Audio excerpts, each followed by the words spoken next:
বাংলাদেশে যদি 21 বছর বয়সে একটা তরুণ মডেল লাইসেন্স পায়, তাহলে এই তরুণ সমাজকে দিয়ে আমরা 10 বছর পরে কিছু আশা করতে পারি না। যারা এই বাংলাদেশের ভবিষ্যৎ, তাদের বেশিরভাগই আজকে মাদকের সাথে জড়িত। এই মাদকের বিরুদ্ধে অন্তর্বর্তীকালীন সরকার যেন জিরো টলারেন্স ঘোষণা করে। 75 লাখেরও বেশি মানুষ মাদকাসক্তের সাথে ওতপ্রোতভাবে জড়িত এবং এই মাদকের মাধ্যমে কিন্তু হাজার কোটি টাকা বাংলাদেশ থেকে পাচার হচ্ছে। এই মাদকের বিরুদ্ধে বাংলাদেশ জাতীয় ছাত্র সমাজ আজকের এই রাজু ভাস্কর্যের পাদদেশ থেকে জিরো টলারেন্স ঘোষণা করছে। মাদক বাংলাদেশে বর্তমানে একটি মহামারী আকার ধারণ করেছে। মাদকাসক্ত এই যে মাদকের যে বিভিন্ন চক্র যারা সক্রিয় হয়ে মাদক পাচার করছেন, তাদের লাগাম টেনে ধরা। এই মাদক চক্রের লাগাম টেনে না ধরতে পারি, তাহলে এটি মহামারী আকার ধারণ করে আগামী দিনে এই বাংলাদেশকে ধ্বংস করে দিবে। যে মাদকাসক্তে প্রায় 80% মানুষ যারা 15 থেকে 30 বছর বয়সী, যারা এই বাংলাদেশের ভবিষ্যৎ, তাদের বেশিরভাগই আজকে মাদকের সাথে জড়িত। তাই আমরা অন্তর্বর্তীকালীন সরকারকে বলতে চাই, এই মাদকের বিরুদ্ধে অন্তর্বর্তীকালীীন সরকার যেন জিরো টলারেন্স ঘোষণা করে। বিগত দিনের যে সরকার ছিল, পতিত স্বৈরাচার সরকারের বিভিন্ন এমপি মন্ত্রীরা সরাসরি মাদক চোরাচালানের সাথে জড়িত।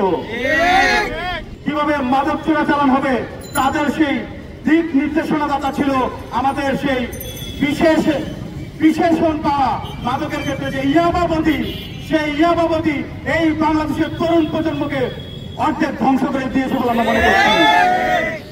সেই তরুণ প্রজন্ম বিজ্ঞান মনস্ক হওয়ার কথা, সৃজনশীল হওয়ার কথা, তাদেরকে মাদকের দিকে আকৃষ্ট করে যারা এই তরুণ প্রজন্মকে ধ্বংস করেছে, এই অন্তর্বর্তীকালীন সরকার তাদের বিরুদ্ধে দৃঢ় অবস্থান নেবেন বলে আমরা বিশ্বাস করি।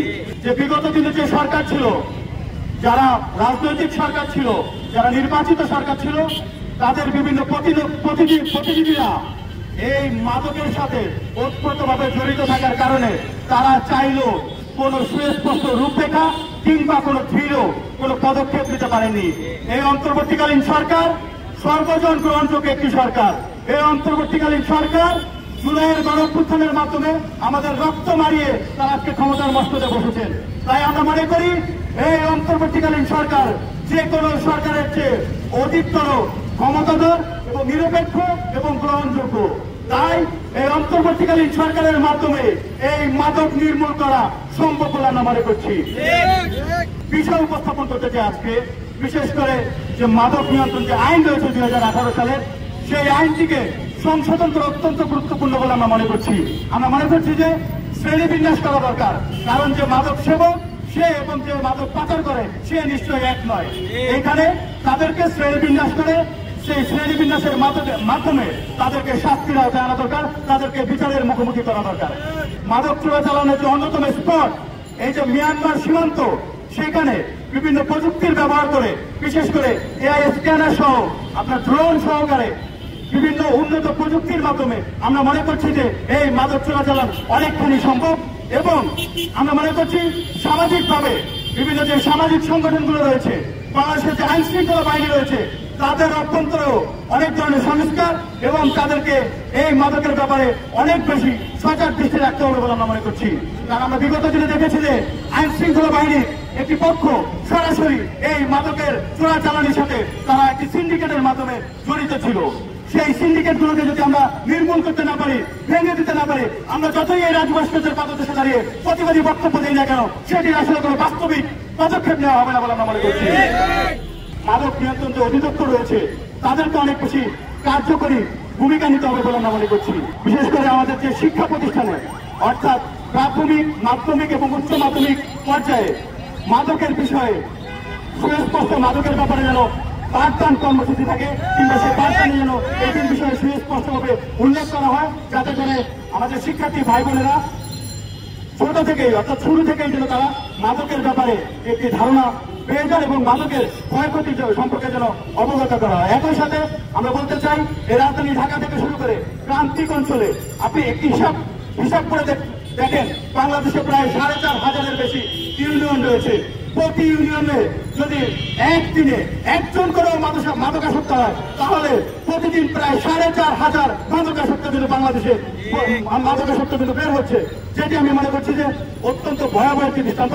এবং বর্তমান বাংলাদেশে আমরা একটি পরিসংখ্যানে দেখতে পাই যে প্রায় 75 লাখেরও বেশি মানুষ মাদকাসক্তের সাথে ওতপ্রোতভাবে জড়িত।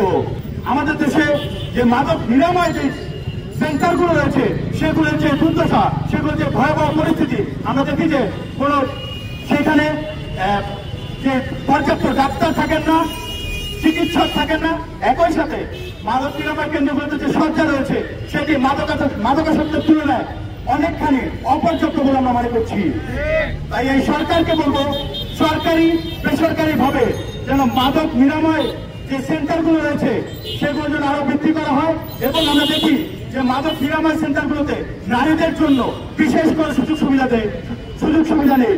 মাদক নিরাময় যে সেন্টারগুলো রয়েছে সেই সেন্টারগুলোতে সরকার যেন অধিকতর গুরুত্ব দেন এবং যেন অনেক বেশি, আমরা এমনও অনেক জেলা রয়েছে যেই জেলাগুলোতে আমরা দেখি যে মাদক নিরাময় সেন্টার পর্যন্ত নেই, কিন্তু প্রতিটি জেলায় আমরা জানি যে অসংখ্য পরিমাণ মাদক সেবক প্রতিদিন ধরা খায়। এবং আমরা আরেকটি কথা বলতে চাই, প্রথমবার যারা মাদকাসক্ত হয়ে ধরা পড়বেন তাদেরকে যেন অপরাধী না বানিয়ে বরং তাদেরকে রোগী হিসেবে যেন সঠিক ট্রিটমেন্টে তাদেরকে যেন স্বাভাবিক প্রক্রিয়ায় ফিরিয়ে আনার জন্য একটি উদ্যোগ নেওয়া হয়। তাই অবশ্যই অন্তর্বর্তীকালীন সরকারকে বলতে চাই, আপনারা কোনো রাজনৈতিক সরকার নন, আপনারা এই গণঅভ্যুত্থানের সরকার, আপনারা আমাদের জনগণের সরকার। তাই এই জনগণের মধ্যে এই যে মাদকের যে ভয়াবহতা বর্তমানে সৃষ্টি হয়েছে, আপনাদের কাছে আকুল আবেদন জানাবো, আপনারা এখনই মুখ্য সময় এটির লাগাম টেনে ধরা, এটির ব্যাপারে জিরো টলারেন্স ঘোষণা করা। এবং আমরা বাংলাদেশ জাতীয় ছাত্র সমাজের পক্ষ থেকে স্পষ্ট ঘোষণা দিতে চাই, এই মাদকের বিরুদ্ধে বাংলাদেশ জাতীয় ছাত্র সমাজ আজকের এই রাজু ভাস্কর্যের পাদদেশ থেকে জিরো টলারেন্স ঘোষণা করছে। এবং বাংলাদেশকে মাদক মুক্ত করার জন্য বাংলাদেশ জাতীয় ছাত্র সমাজ তাদের ধারাবাহিক কর্মসূচি অব্যাহত রাখবে। আজকের এই মানববন্ধনের মাধ্যমে আমরা আমাদের কর্মসূচির সূচনা করেছি। এরপরে যারা মাদকাসক্ত হয়ে চিকিৎসা নিয়ে যারা স্বাভাবিক জীবনে ফিরেছেন তাদের অভিজ্ঞতা আমরা শুনবো এবং বিভিন্ন শ্রেণী পেশার মানুষকে আমরা ঐক্যবদ্ধ করে সেমিনার করব। প্রয়োজনে আমরা বিভিন্ন জায়গায় যারা বিশেষ করে পথ শিশু থেকে শুরু করে আমরা দেখি যে বিভিন্ন শ্রেণী পেশার মানুষ যারা রাস্তায় থাকেন তারা কিন্তু মাদকাসক্তের সাথে ওতপ্রোতভাবে জড়িত এবং এই পথ শিশুরা মাদকাসক্তের সাথে জড়িত হয়ে এই ঢাকা শহর সহ সারা বাংলাদেশে আমরা দেখি যে তারা বিভিন্ন অপরাধ প্রবণতার সাথে দিন দিন জড়িয়ে পড়ছে। আমরা বলবো যে এই সকল বিষয়কে অর্থাৎ অপরাধ প্রবণতাকে যদি লাগাম টানতে হয় এই সরকারকে এখনই জাগ্রত হতে হবে। What a disgrace for the country যে আমরা একটি তরুণ সমাজকে নিয়ে যে বাংলাদেশ গড়তে চাই, সেই তরুণ সমাজকে ধ্বংসের যে পায়তারা করেছিল স্বৈরাচারী শেখ হাসিনা। আমরা এর ধিক্কার জানাই এবং আমরা অন্তর্বর্তীকালীন সরকারকে বলতে চাই, আপনারা এই কিছু আইনকে নতুনভাবে সংস্কার করেন। বাংলাদেশে যদি 21 বছর বয়সে একটা তরুণ মডেল লাইসেন্স পায়, তাহলে এক তরুণ সমাজকে দিয়ে আমরা 10 বছর পরে কিছু আশা করতে পারি না। আপনাদের সামনে বাংলাদেশ জাতীয় ছাত্র সমাজের পক্ষে আমি কিছু প্রস্তাবনা তুলে ধরতে চাই। যে প্রস্তাবনাটি হচ্ছে, আমাদের মিয়ানমার পার্শ্ববর্তী দেশ, যেখানে সীমান্তবর্তী এলাকায় আপনারা জানেন ইয়াবা সহ বিভিন্ন মাদক বাংলাদেশে পাচার হয়। আমাদের অন্তর্বর্তী সরকারকে বলবো এবং আমাদের বিজিবি যে আমাদের রয়েছে তাদেরকে উদ্দেশ্য করে বলবো যেন তারা এই মাদককে বিভিন্ন ওয়েতে প্রতিরোধ করে তোলে। এবং এই মাদকের মাধ্যমে কিন্তু হাজার কোটি টাকা বাংলাদেশ থেকে পাচার হচ্ছে। এটি শুধু মাদক না, এটি একটি অর্থের পাচার এবং মাদক পাচার, যেটিকে আমরা যদি বন্ধ করতে না পারি আমরা আগামী তরুণ প্রজন্মের বাংলাদেশ করতে পারবো না। সুতরাং আমি বলতে চাই আইন উপদেষ্টা সহ এবং স্বরাষ্ট্র উপদেষ্টা সহ সবাইকে, আপনারা এই মাদককে নির্মূল করেন। দরকার হলে বর্ডার এরিয়াতে আপনারা স্ক্যানার, আপনার ড্রোন সহ যে এআই পদ্ধতি আছে সেই পদ্ধতিকে ব্যবহার করে মাদককে নির্মূল করতে মাঠে নামেন। আমাদের রাজনীতি সংস্কারই সবচেয়ে বড় সংস্কার নয়, এর আগে সংস্কার তরুণ প্রজন্মকে একটি সুস্থ জীবন দান করা। 5ই আগস্ট এই দেশে হয়েছিল নতুন এক বাংলাদেশ গড়ার লক্ষ্যে, কিন্তু সেই বাংলাদেশের মধ্যে এখনো পত্র পত্রিকা খবরের মধ্যে আমরা জানতে পাই নানা স্টেজে নানা পদক্ষেপ নিচ্ছে এই মাদক ব্যবসায়ীরা, এবং মাদককে কোনোভাবে আমরা বন্ধ করতে পারছি না, চোরাচালানকে বন্ধ করতে পারছি না। মাদক বিরোধী আমরা অভিযান পরিচালনা এবং নানা ধরনের অ্যাক্টিভিটিস করে বাংলাদেশ জাতীয় ছাত্র সমাজকে ইনশাল্লাহ সামনের দিকে পার্থবাহীর নেতৃত্বে এগিয়ে যাব।